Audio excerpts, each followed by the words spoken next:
Hi guys, Gary from First Home Brew. Today I'm going to just walk you through the steps of making a Cooper's lager exactly as Cooper's say to make it. Just got a couple of things that you need to do and a couple of extra items you need. One is a can opener because you're going to need to be able to open this can. Also handy to have a jug, small, sorry about the dog, smaller size that you can, I find usable is a 1 litre. I've also got a 5 litre here, which I find really handy. Spard, that's enough. You'll get beer later. So this is just tap water, hot tap water. Never pour boiling water into a fermenter. You'll find you're in danger of melting the plastic. But all I'm going to be doing now is we want to clean the equipment first off. So here I've got some Stellar Clean, which is basically a sodium percarbonate based cleanser that I get from the home brew shop. This is really good stuff. Just go via the manufacturer's directions on how much to use. And because this is new, we don't need to make a really powerful solution, but I'm just giving everything a clean anyway because you never know where those nasties are hiding. So it's worth buying in the 1 kilo packs. Works out a lot cheaper than if you go to Big WSA, and they've got these little sachets in that. They sell for about $3.50. These jars range between $9 and $15, I've seen them somewhere, but still better value. I think these little sachets are about $3.50. Don't quote me on that, but it's a lot more expensive. Okay, so we've added the cleaner. Give it a bit of a stir. Now this is an oxygenated cleanser, so what will happen is it'll start producing oxygen bubbles, and they're just little bubbles, and clean your equipment. It won't sterilise your equipment or sanitise your equipment. It's for cleaning. So there's another step we need to do.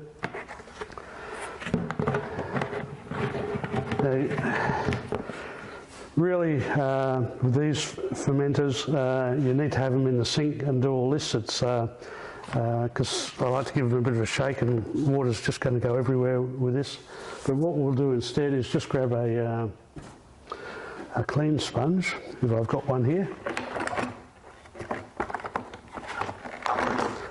Make sure it's non-scratch. And just give everything a bit of a wipe down.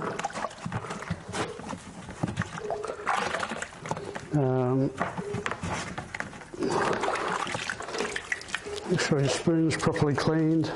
Once you've made a beer, you'll find you get a bit of beer scum sits on the outside of the or the inside of the fermenter there, but you get a bit of a ring of it. And it's good to this cleaner is really good to get that sort of stuff off. Also want to do the inside of the lid there.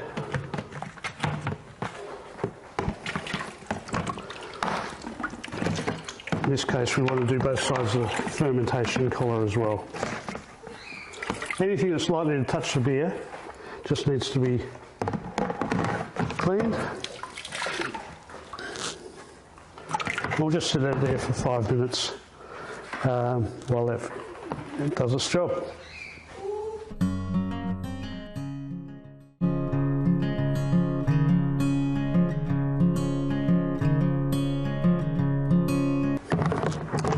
Now you can just pour that cleaner out into the sink and wash your bottles with it. I'm not doing that today. I'm just going to. I've just poured it out. I need another 5 litres of hot water, and then we sanitise this solution all over again. So you just want to make sure that your equipment is as clean as possible, just to avoid any off tastes that you might get from bacteria or wild yeast.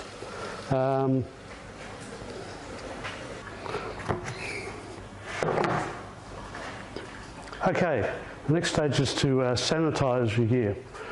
We're not going to try and sterilise it. It's a bit impractical with these plastic fermenters. Once again, I've just poured some hot tap water in there. I'm just going to use this foaming sanitizer that's phosphoric acid based. The acid breaks down the membranes wall of the bacteria and is quite effective. It also foams up and sticks to the to whatever you're trying to ferment to sterilise. So I'm just going to give this you don't need a lot of it, it's very economical. Okay, and we'll just let that sit for a while before we actually make our beer. Okay, we're ready to go again, guys. I've emptied out the fermenter. It's got a few bubbles in there, no need to worry about that from the sanitizer. That actually acts as a bit of a yeast nutrient, so it gives the yeast a little bit of extra food to get going. Now, the way you want to do this, remove the lid. Pour in about roughly 3 litres, doesn't have to be exact.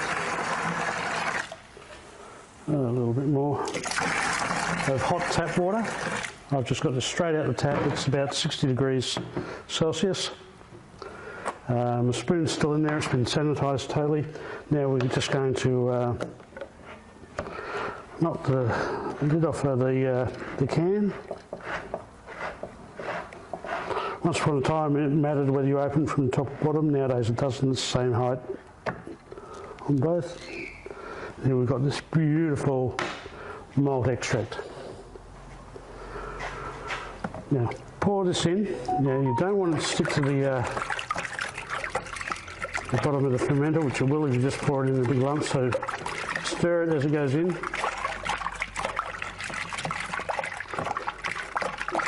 You want to mix it in really well, just keep pouring. Oh, it smells great. You can smell that malty, sugary.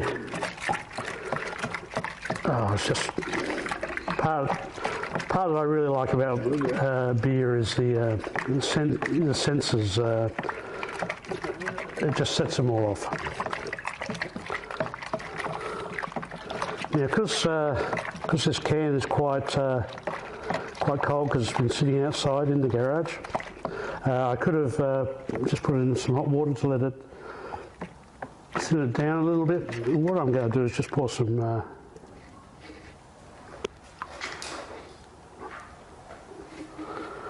of this hot water in.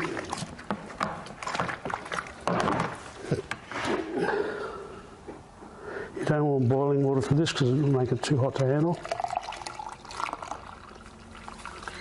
I'm just going to let it sit for a minute.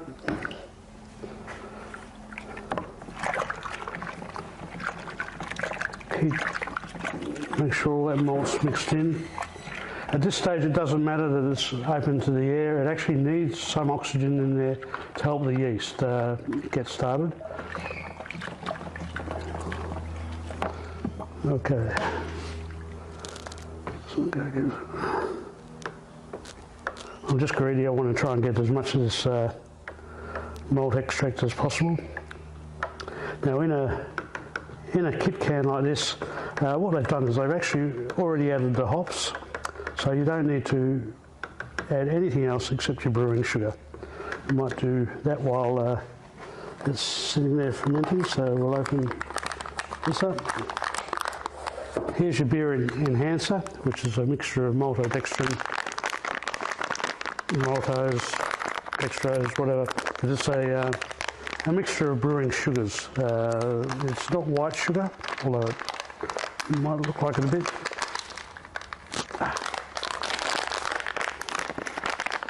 Of course, it's almost impossible to open. So add to that list of things that you might need a pair of scissors.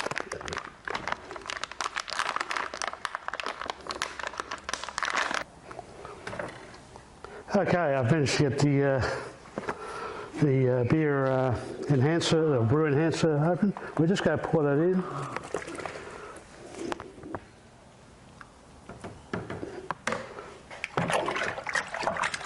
Once again mixing, we don't want any of this left in lumps. It's actually becoming quite a thick mixture.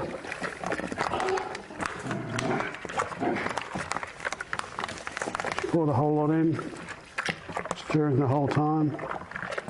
It's all mixing nicely. There you go, easy.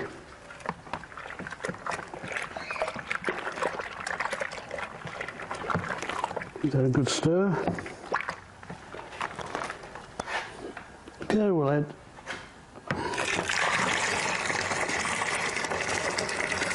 this in. Not a lot of syrup left in here. I just like to get my money's worth. Try and get as much as possible.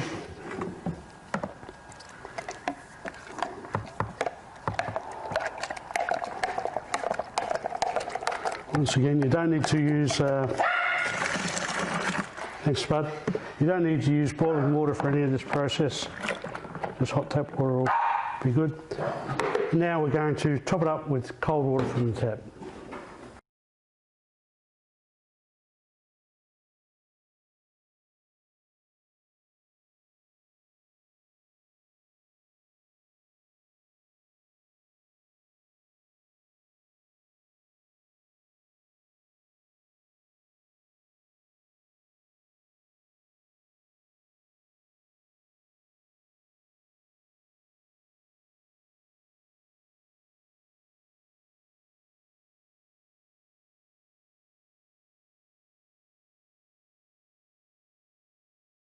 Okay, I'm back again.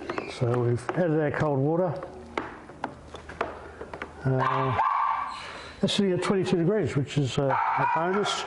My tap water is quite cold at the moment. It's tank water, and we've had some quite cold nights, so that's brought it down quite low. In summer, it gets a bit warm, so I've actually got to use other cooling techniques, which I'll show you later. Now, the only difference I'm really making to the manufacturer's process is that's Cooper's yeast. I'm going with the Saf Lager yeast. I haven't used either before, so this is a bit of an experiment. And I tend to make more ales than I do lagers. There is a difference in the fermentation process for a lager and ale, which I won't go into now. But the reason I'm using this is I've got 3 or 4 packets of it. I'm going to actually make a beer with malt extract to try and replicate this, and I'm also going to make a full grain beer in future videos. So yeah, that's the only difference that I'm making to the original recipe. So it pays to have a pair of scissors handy.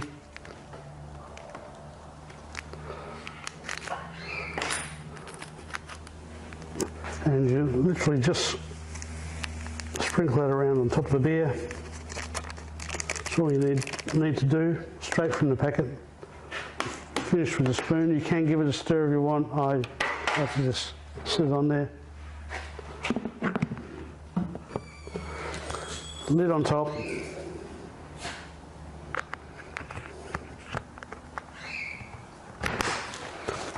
Add your couple of clips there to hold the lid in place, remembering you've got your fermentation collar there. Okay. Beer away.